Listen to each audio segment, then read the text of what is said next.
يمكن كتير منكم منتظرين هاي الحلقة، وبتخيل إنه في كتير تعليقات بهذا الخصوص. اليوم إن شاء الله رح نحكي عن تجهيز البوردات فيما يتعلق بموضوع السواب، إن كان الطبقة العلوية أو الطبقة السفلية.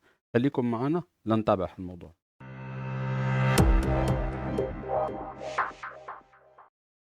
السلام عليكم ورحمة الله وبركاته، أهلا وسهلا فيكم أخواني الكرام على قناة مبارب سيرفيس. أخوكم طارق بحييكم، بتمنى لكم مشاهدة بين إيدينا إن شاء الله موضوع كتير بالنسبة للأشخاص اللي عم بيتعاملوا مع السوابات بشكل دائم عم بيعانوا من مشاكل كتير. اليوم إن شاء الله رح نسلط الضوء على موضوع مهم جدا هو السواب، وبالأخص رح نحكي عن سواب المعالج لأنه موضوعنا رح يكون في منطقة المعالج. اليوم إن شاء الله رح نشوف كيف ممكن نجهز بورد آيفون 13 إنه يبدأ بتجهيزه لحتى ياخد طبقة المعالج بشكل جيد. طبعًا في نقاط كتير، كتير مهمة لازم نحطها في بالنا أثناء العمل، إنه لازم يكون فكرة الboard إنه مش board قديم أو مستخدم، لازم يكون سليم. يعني ما بينفع أجيب أي board أنا أحطه قدامي وأشتغل عليه وأقول تمام أنا هيك الboard سليم. هذا أكبر غلط عم نرتكبه أثناء عملية الSwap. لازم الboard يكون جديد، والسبب إنه بدك تضمن إنه الboard ما فيه أي مشاكل، وهذا الشي بكل بساطة بتقدر يعني تحكمه أو تلاقيه من خلال تشغيل البورد وتجهيزه بشكل كامل. يعني بنقول بسم الله الرحمن الرحيم، بنراقب عداد الباور سبلاي على اليمين. إذا حاولنا نشغل الجهاز راح تلاقي إنه سحب الجهاز طبيعي جدا، الجهاز عم بيقلع. وهذا الشيء يعني المهم بالموضوع إنه هو الجهاز عم بيقلع، ما هو جهاز إنه خربان أو فيه مشكلة. مهم إنه يكون جهاز نظيف. ليش؟ لأنه أنت لمّا عم تعمل الswap، عم تعمل الswap لأنه أنت عندك مشكلة أساسًا في الجهاز، فأنت لمّا بتيجي بتجيب جهاز فيه مشكلة وبتحاول تعمل عليه الswap بالتأكيد راح يصير عندك مشكلتين، مش مشكلة واحدة. فلأ، دائمًا باحرّز المكان اللي بدي أشتغل فيه، وباحط باعتباراتي إنه الجهاز لازم يكون سليم، أنا أول شخص بامد إيده عليه. راح نشوف هلأ مباشرةً كيف ممكن نبدأ بإذن الله تعالى. كخطوة أولى بيهمنا إنه نجهّز الboard ونفك كل القطع اللي بتعيق تحركنا على البورد بشكل كامل لحتى نفك الطبقتين، ونبدأ بتجهيز الطبقة المطلوبة. طبعا أثناء التجهيز رح نمر على موضوع إنه شو هني مثل ما شايفين هون هلأ. لاحظين مثل هاي الأمور لازم إذا انتبهنا لها نكون يعني صريحين مع بعض إنه لازم نتأكد منها 100%، لأنه ما عندي استعداد يصير عندي خطأ أثناء العمل على البورد. يعني تخيل تشتغل أخير يطلع عندك خطأ مثل هاد هيك مثلًا، ممكن يخرب لك شغلك كلياته. فلأ مهم جدًا تنتبه لكل التفاصيل قبل ما تمد إيدك على أي شيء. بسم الله الرحمن الرحيم. نبدأ بفك كل شيء على البورد إن شاء الله.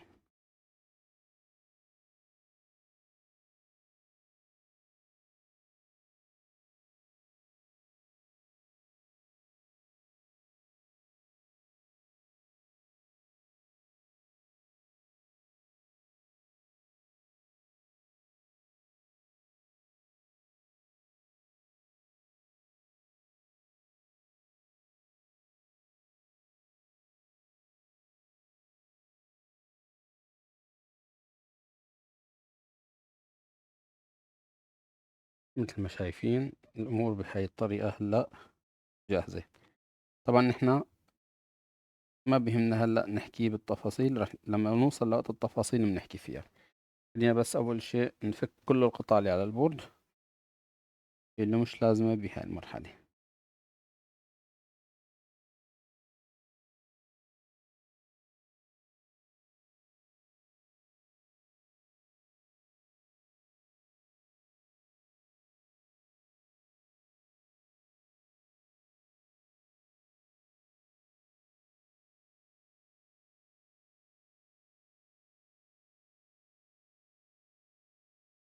طبعًا ننتبه نوع البورد يكون من نفس الموديل، إذا كان 5G لازم يكون 5G، وإذا كان 4G لازم يكون 4G، فمشان ما نضيّع ال المشروع بشكل كامل. زي ما شايفين هلأ هيك.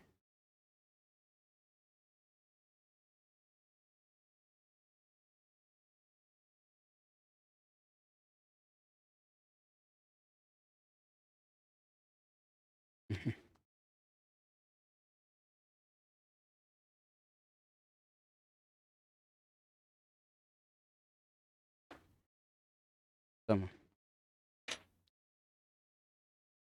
بهاي المرحلة نحن البورد صار مستعد للفك، وراح نبدأ بإجرائية الفك مباشرة.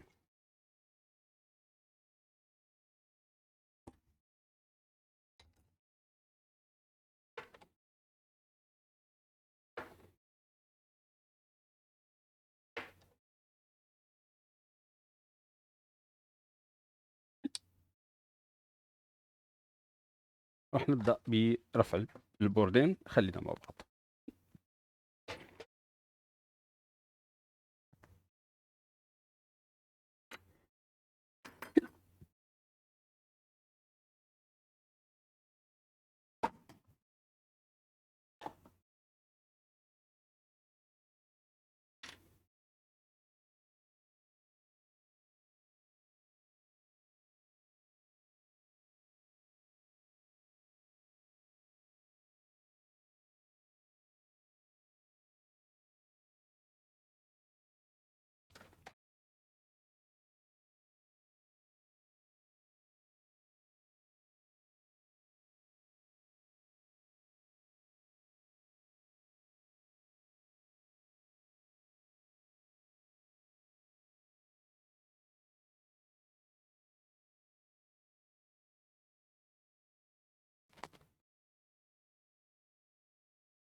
طبعًا أنهينا عملية فك البورد كخطوة رقم 1. مثل ما شفنا نحن فصلنا البوردين، وراح نبدأ بتبريد البوردين، وراح نحكي شوي أثناء العمل عن مجموعة أمور كمان متعلقة بهذا الموضوع. أولًا، نحن ليش بنعمل swap؟ شو السبب اللي بيخلّينا نعمل swap؟ مش دائمًا الswap هو خيار، والسبب إنه الswap ممكن بكل بساطة يوصلك لمرحلة إنه ياخد من وقتك، يعني شغل الswap مش سهل، هي مش مثل 20 دقيقة، لأ، يعني راح نشوف هلأ تجهيز الboard قديش ممكن ياخد وقت معنا. فالswap مش خيار سهل أبدًا. لكن هذا الخيار متاح في حال كان في عندي عطل يصعب بشكل كامل إصلاحه. يعني أنا في عندي عطل بالجهاز، هذا العطل من المستحيل إني أصلح الجهاز وإنه يشتغل معي. مثلًا يكون في عندي حوالي 60 رجل حوالين البورد مكسّرين، هذا يكاد يكون شبه مستحيل إنك تصلحه، إنك توصّل الأرجل وحدة وحدة، فبتلجأ لخيار الswap. عطل مسار مقطوع مش قادر توصل له، ممكن يكون فصل تحت IC، تحت المعالج، هذا ممكن توصل لمرحلة الswap، ممكن تشتغل عليه. عطل ما بيّن معك إطلاقًا، ممكن تقدر ترجع للswap، لكن الخيار الأول والأوحد للswap هو الdata recovery. الswap يعني بيضل خطير تحت أي ظرف من الظروف، مش بالسهولة اللي نحن متوقعينها، يعني العمل عليه إنه بده يكون في وقت مرتاح فيه وقادر إنك تشتغل الswap بكل أريحية. فهلأ رح نشوف بعد ما اشتغلنا على البورد، يا هل ترى تأثّر البورد بالحرارة والّا إنه خطوة الswap بدك تفحص البورد بعد كل حركة لحتى تضل متأكد إنه البورد سليم. الحمد لله البورد سليم. هاي أول نقطة، عرفنا إنه الجهاز لمّا أقلع بسلاسة بدون أي مشاكل. الخطوة الأولى اللي بدنا نعملها، بدنا نعرف شو هي المكونات اللي بدنا نقيمها من البورد. خلينا نروح ونحكي بهاي التفاصيل قبل ما نشتغل بشكل كامل. مثل ما شايفين نحن في عنا العنصر الرئيسي وال الكوميديان الرئيسي في الموضوع كله هو صاحبنا المعالج. المعالج هو العنصر الرئيسي اللي لازم نحطه في بالنا إنه هو أول عنصر بدنا نفكه في الجهاز، هذا رقم 1. نيجي للنقطة التانية والمرفق دائمًا مع المعالج هو الإبرم. الإبرم أهميتها بأهمية المعالج، لا يمكن استبدالها، لا يمكن تغييرها، لا يمكن التعامل معها، في احتمالات إنه ممكن يكون في حلول لكن أنا ما عندي وصلت أي فكرة عن الحلول الجديدة. لكن مهم جدًا ننتبه لموضوع الإبرم. الإبرم إذا صار له شي، الإبرم الأساسية طبعًا، إذا صار له شي كأنك ضربت المعالج، فكتير الموضوع مهم. إذا كان الdata عندك مهمة في الجهاز فأنت بدك تفك الNAND، وإذا كان على الdata في password فلازم تفك الNFC. أما إذا ما كان في password يكفي إنك تاخد الNAND بدون الNFC. هدول هن المكونات الرئيسية اللي موجودة على البورد العلوي: المعالج، الإبرم، الNAND، والNFC في حال وجود password. طبعًا هلأ هيك بهالمرحلة نحن جاهزين للمرحلة الأولى هي فك المعالج. متل ما بنعرف هذا البورد هو البورد اللي بدنا نستخدمه، يعني هذا المعالج ما بدنا إياه، نحن بدنا البورد، فبالتالي عندي مشكلة بسيطة إنه قفل بورد قفل المعالج تمامًا عندي الpower IC، والpower IC مثل ما بتعرفوا محاطة بكمية هائلة من الunderfield، فبسهولة ممكن يصير في عندي join بين نقاط أو يصير في التماس بين نقاط القصدير تحت الIC. فلهذا السبب بدنا نستخدم حرارة ضعيفة أثناء العمل على المعالج في المرحلة الأولى، في مرحلة التنظيف ومرحلة الفك. هذا المعالج مثل ما حكينا ما بيهمنا، اللي بيهمنا هو البورد. طبعا في بوردات CNC، هاي البوردات بتساعد نوعا ما على توفير الوقت مشان تقدر تاخد راحتك بالعمل، وبنفس الوقت تقدر تحصل على أفضل طريقة لإصلاح الجهاز بدون أذى. الحرارة المستخدمة راح أستخدم حرارة 210 راح استخدم حرارة 200 أو حتى 200. راح استخدم حرارة 200 بهواء 65. وأكبر فتحة نزل موجودة عندي اللي هي فتحة الهيتر، بستخدمها للتسخين على المنطقة مشان أبدأ برفع الأندرفيلد حوالين المعالج. رفع الأندرفيلد يا شباب بده يصير من تحت لفوق، ما بيصير يتاخد من النص ولا من فوق. من تحت قشر، يعني تتخيل حالك أنك عم تقشر قشر، لأنه مجرد ما ضغطت من فوق هذا الصف كله راح يتحرك معك بفعل الضغط، فأنت بتاخد فقط طبقة طبقة بهذا الشكل.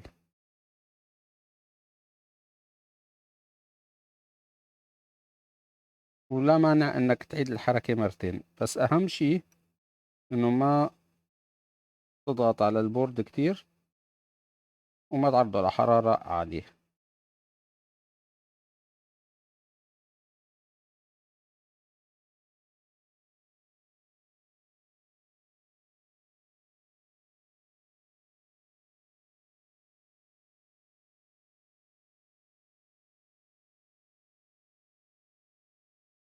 الطرف الاول انتهى بإذن الله. طبعا نطلع على الطرف الثاني.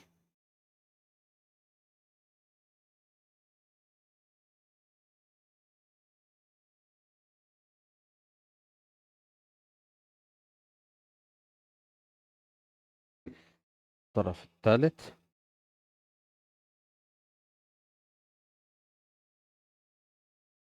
نيجي على الطرف الأخير الموجود بهذا المكان،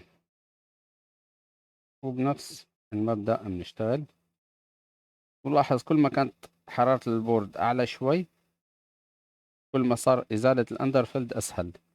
فأنت هون بتعرف إنه درجة حرارة البورد صارت عالية، فأنا بدي أكون منتبه لهي النقطة مشان أراقب حرارة البورد إنه ما تصير كتير عالية ما تأثر على الباور اي سي. هلا شفنا نحن الاي سي بهذا الشكل. طيب، في عنا نقطة مهمة جدا. الاي سي اللي هو اي سي ال 15 على الأغلب 15. اي سي ال 15 هذا هو.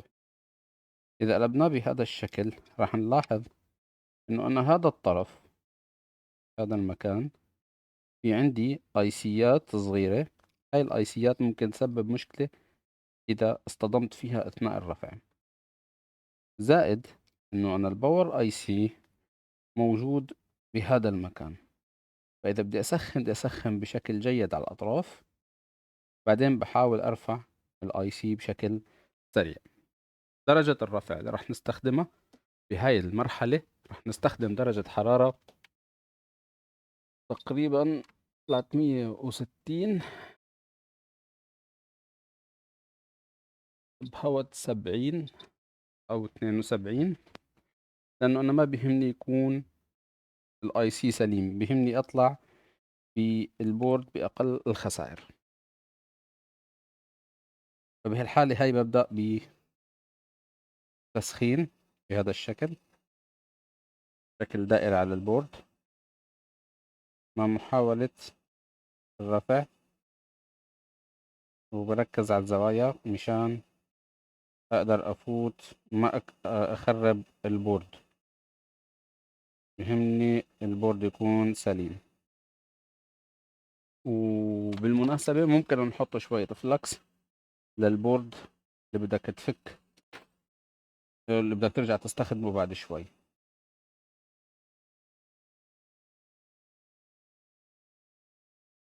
قدر الإمكان بنبعد عن الاي سي قدر الإمكان،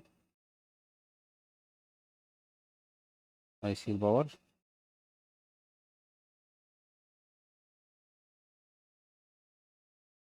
تذكروا انه نحن ما بدنا المعالج، ما بيهم المعالج شو بيصير فيه، لانه هذا المعالج مش مهم، لكن بيهمني اي سي الباور جدا.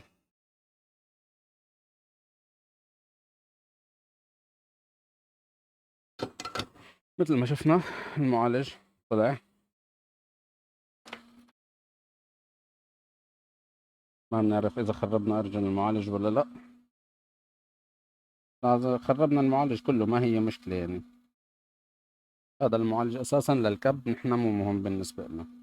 مهم البورد يكون سليم. هلأ بنبدأ بتنظيف البورد قبل ما نجرب، مشان إذا في أي التماسات نزيل الالتماسات أولا. الهيتر بنحطه على جنب، ما عندنا شغل بالهيتر أبدا، نوفر الهيتر لحد ما يجي وقته أثناء تركيب المعالج.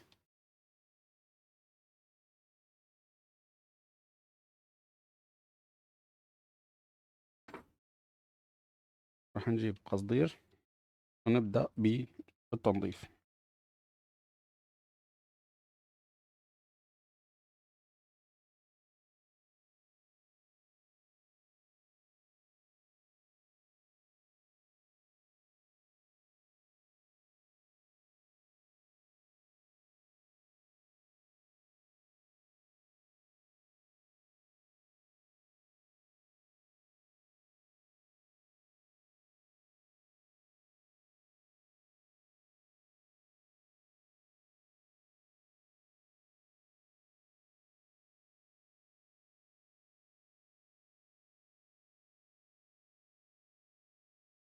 مثل ما شايفين تم إزالة أكبر كمية من القارورات، وهلأ بنروح للتنظيف مباشرة.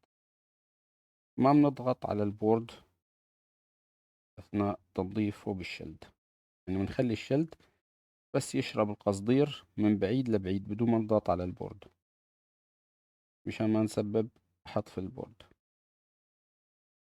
وإذا حبيت إنه تزيل الأندرفيلد مثل ما أنا عم بعمل، فقط بتروح وبترجع على المنطقة أكثر من مرة بدون ما تضغط. لا تضغط بإيدك، فقط بتروح وبترجع أكثر من مرة على المكان، بتلاقي المنطقة نطفت بكل سلاسة.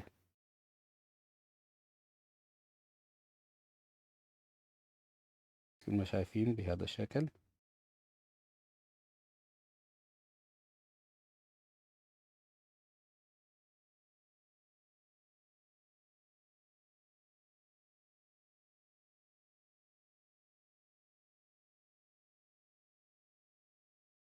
وهلأ بنبدأ بالتنظيف النهائي. بدنا نشوف هون شو بيطلع معنا.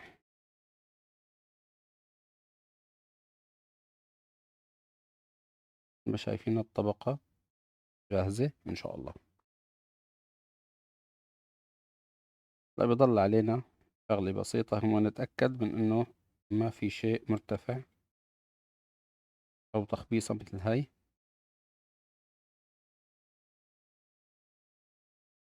بنثبتها هلأ، هاي هي نقطة قصدير.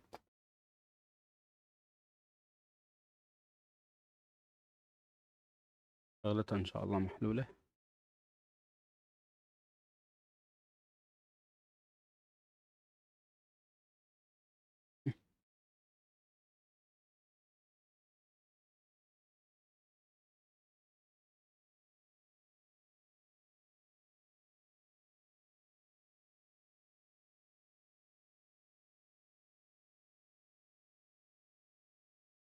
بنكمل النظر على النقاط كلها.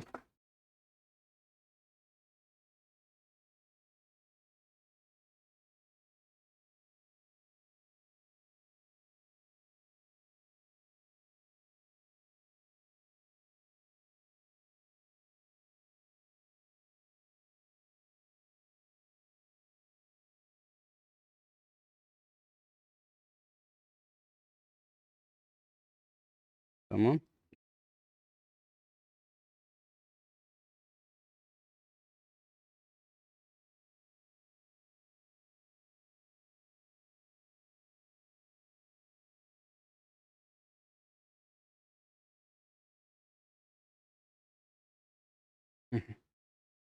هيك طريقة طبقة هي، يعني المنطقة الأولى من الطبقة مفروض إنه إن شاء الله جاهزة. راح نجرب لنشوف يا هل ترى رد فعل الجهاز كيف أثناء تركيب الباور سبلاي. مثل ما شايفين القيمة اللي عم نشوفها على البورد صفر، قد يعني إنه ما عندي سحب غير نظامي. طيب هلأ لما أنا بدي أشغل البورد، شو السحب اللي مفروض يعطيني إياها؟ مثل ما شايفين عطاني 18 19. هاي القيمة هي قيمة سليمة في 100% بإذن الله. يعني أنا هون بهاي المرحلة البورد ما عندي فيه أي مشكلة، بالعكس ممتاز جدا. وبهيك حالة نحن الحمد لله نجحنا إنه نفك المعالج بدون ما نسبب ضرر للجهاز. هلا بصفي عندي نفك الإبرم. الإبرم كمان مهم التعامل معها لأنه المنطقة فيها كتير كونكترات، فمهم إنه لما نفكها بسلاسة وبهدوء. رغم إنه ما بدنا إياها لكن نحن بهمنا الكونكتر المنطقة المحيطة فيها. مثل ما شايفين المنطقة فيها أندرفيلد كتير. فوق كل هيك الناند قريبة منا، والناند هون منظرها بهاي البلاستيكة صاير غلط، راح أزيل البلاستيكة.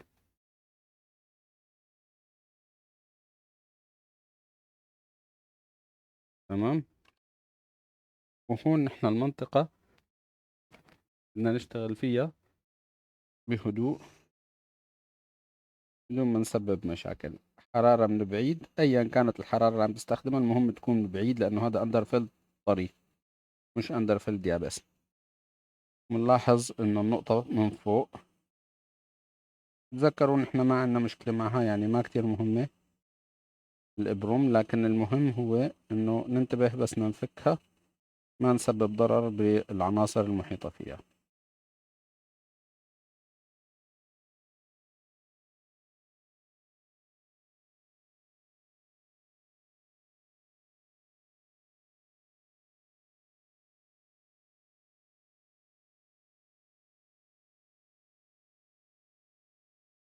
مهم. هيك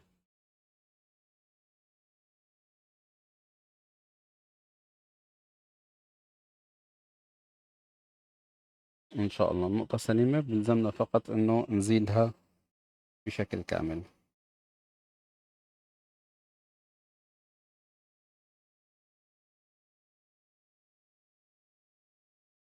مثل ما حكينا نحن الإبرة مش مهمة، المهم دائما البورد.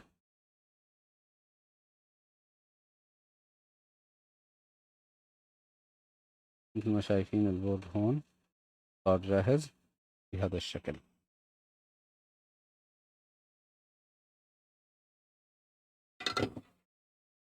وأنا شكلي راح أبدل هذا الكونكتر كمان، لو بيعمل لي مشاكل ما نبدله.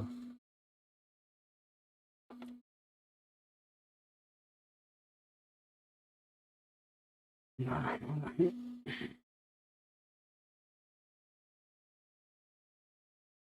ننظف قبل ما نحط القصدير.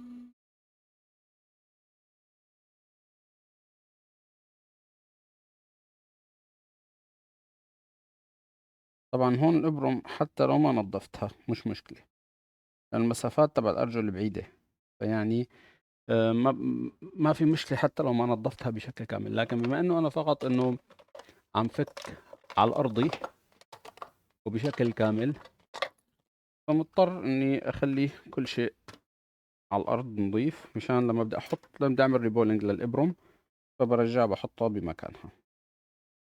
وفيني أخليها بهذا الشكل إذا مثلا ما عندك ريبولينج أو ما واثق إنك تعمل ريبولينج صح، فيني أتركها مثل ما هي وبحط الإبرم عليها حسب عاد أنت وإمكانية العمل تبعك والتولز اللي متوفرة عندك في الورشة.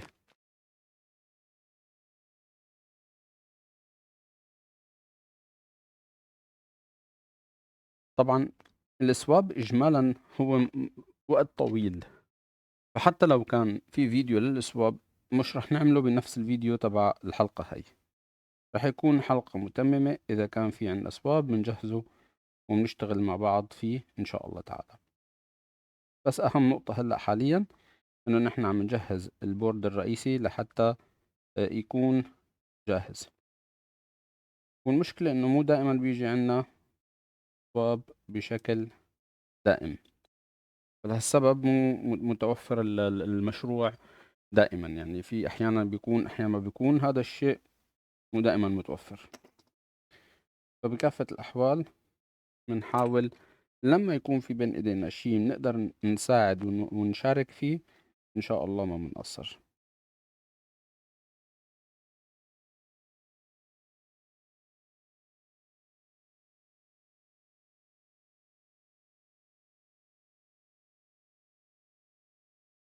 ما شايفين هون؟ لأ، نتأكد هاد ما يكون داقق بالأرض.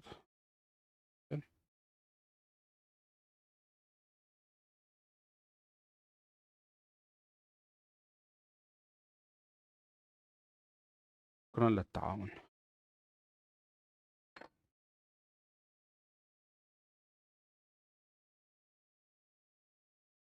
هيك صار عندي الإبرم جاهز، ومكان المعالج جاهز، والboard إجمالًا جاهز. فخلّينا نرجع للمرّة الأخيرة نشوف على الpower supply نتيجة الإبرم على أو بعد سحب الإبرم أو فك الإبرم قديش القيمة اللي ممكن تطلع عنا على الpower supply، وراح نعرف مباشرةً من خلالها إذا كان الجهاز إن شاء الله وضعه سليم والّا في عندنا لسه مشكلة. متل ما شايفين لسه القيمة 0، الإقلاع عم بيعطيني 10 10 نزل تقريبًا حوالي 7 أو 8 درجات أو ميلي فولت ميلي أمبير عفوًا، وهذا السبب إنه الإبرم لمّا بتنفك بتخفف عملية سحب الجهاز. طيب هلأ هيك كجهاز نحن عارفين إنه الحمد لله الأمور بالسليم. إمتى ممكن أحكم إنه الطبقة هاي ما عاد تشتغل معي؟ إذا ضغطت على زر الباور وأعطاني سحبة عالية، فأنا صار عندي مشكلة كتير كبيرة بالباور سبلاي، فأنا بالتالي بالباور اي سي، فأنا بالتالي لازم أفك الباور اي سي وأعالجها. وبالتأكيد لما بدك تفك الباور اي سي وتعالجها رح يصير عندك خلل تاني، لأنه الباور اي سي مثل ما بنعرف عليها اندرفيلد كتير ومحاطة بكتير عناصر، فخلل بسيط ممكن يفصل مقاومة، ممكن يفصل شيء رح يدخلك بدوامة. أنت بحاجة لأنك توفر وقت على نفسك، فطريقة توفير الوقت بتتم عن طريق إنك يكون أقل استهلاك للحرارة على الجهاز. أما إذا سحبت سحبة مثلًا طلع 1 2 3 و0 5 7 10 0 2 3 5 0 هاد معناته إنه كمان الجهاز الpower IC تعرضت لفصل وما عاد تشتغل، وبالتالي بدك ترجع تشتغل power IC. للسبب العمل على هاي النوع من الأجهزة بده يكون كتير بطيء وكتير هادي. نيجي للنقطة الأخيرة اللي حكينا عنها هو الSPAB البورد السفلي. كتير من الأخوة يعانوا من موضوع الإصابة، وبيقول لك إني أنا عملت السواب وما اشتغل الجهاز، عملت سواب وما أخذ نتيجة، عملت سواب وما رجع الإيميل. يا صديقي، أول خطوة لازم تحطها في بالك إنه لما بدك تعمل سواب للجهاز لازم تنظر للرقم والموديل تبع الجهاز. الرقم موجود هون، خلينا نورجيكم إياه على الميكروسكوب مشان تعرفوا. طبعا بغض النظر أنا ما مجرد عم بقول إنه بهمنا فقط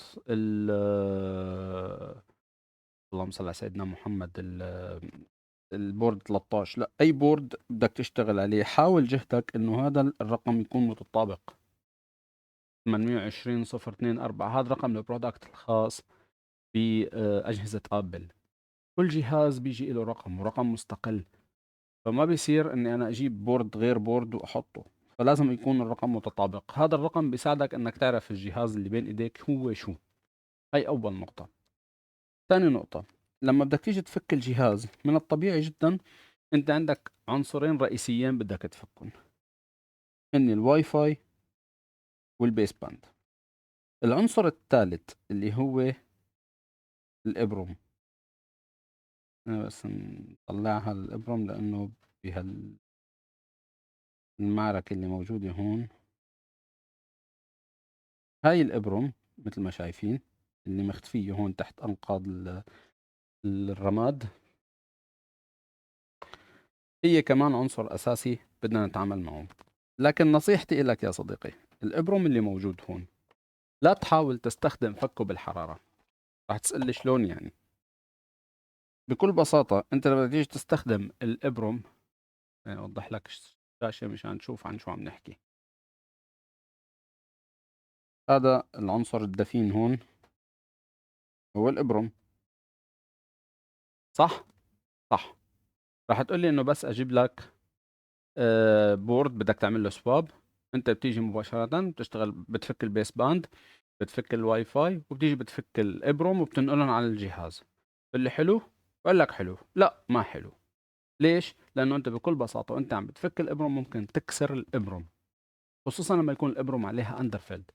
لو إبرم ما عليه underfilled مثل آيفون 14 أو آيفون 13 برو أو 12 برو أو 13 برو ماكس، ممكن ما يكون على الإبرم underfilled، فيك تفكها وتنقلها، لكن هذا الإبرم عليه underfilled، وبالتالي أنت لمّا بدك تيجي تفكه ممكن ينكسر، وإذا انكسر عليه العوض، راح الجهاز.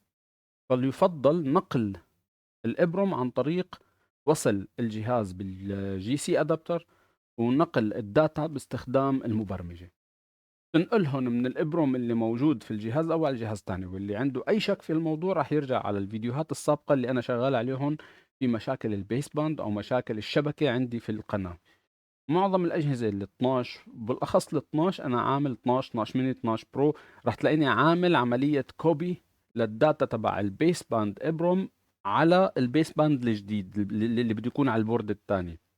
فأنا لما بدي أعمل سواب أول خطوة باعملها بافك الواي فاي وبافك البيس باند وبكتفي بهذا القدر. إذا كان الإبرم عليه عليه أندرفيلد ما بقرب عليه، بتركه وبنقل الداتا نقل على الإبرم. بعدها بخلص عملية التنفيذ وبسكر الجهاز. انتبه إنه لما عم تشتغل على الجهاز ما تعرض الجهاز لحرارة. البورد السفلي صح ما في كتير مكونات، لكن مكونات الار اف مكونات حساسة، ممكن بكل بساطة تسبب لك مشكلة وتضيع ما تعرف توصل لأي أرض. فلهالسبب مهم جدا تنتبه لها النقاط، ركز عليها. النقطة الأولى تصحيح أو التأكد من الرقم تبع البورد. النقطة الثانية فك البيس باند والواي فاي. النقطة الثالثة إذا كانت الإبرم عليها أندرفيلد ما برفعها، بتركها وبنسخ الداتا تبعها من البورد اللي أنا بدي أعمل منه السواب للبورد اللي بدي أعمل عليه السواب. يعني بدي أخذه من البورد القديم للبورد الجديد، وبس أكتب الداتا على الإبرم خلص راح يمشي الحال. إذا انكسر الإبرم مش راح يتغير، إذا ضاعت الداتا مش راح تقدر ترجعها، وبالتالي راح الإيمي وراح كل أداء الجهاز. مهم جدا هاي النقاط يا شباب، وأرجوكم إنه تنتبهوا لإلها لأنه ممكن تكون مصيرية أثناء العمل. هاي بالنسبة لما يتعلق بالبورد السفلي، مثل ما ملاحظين ما في عليه شغل كتير، فقط إنه إنك نسحب هدول القطعتين وإن شاء الله تكون الأمور بيه. هذا اللي راح نقدر نحكي اليوم واللي راح نشارككم إياه. بتمنى إنه يكون مفيد وإنه تستفيدوا منه تحت أي ظرف من الظروف، وإن شاء الله ما تتعرضوا لمواقف أثناء العمل على هذه الأجهزة. مني إلكم ألف تحية، وإن شاء الله بنرجع نلتقي مرة تانية في جزء تاني فيما يتعلق بهذا الموضوع. السلام عليكم.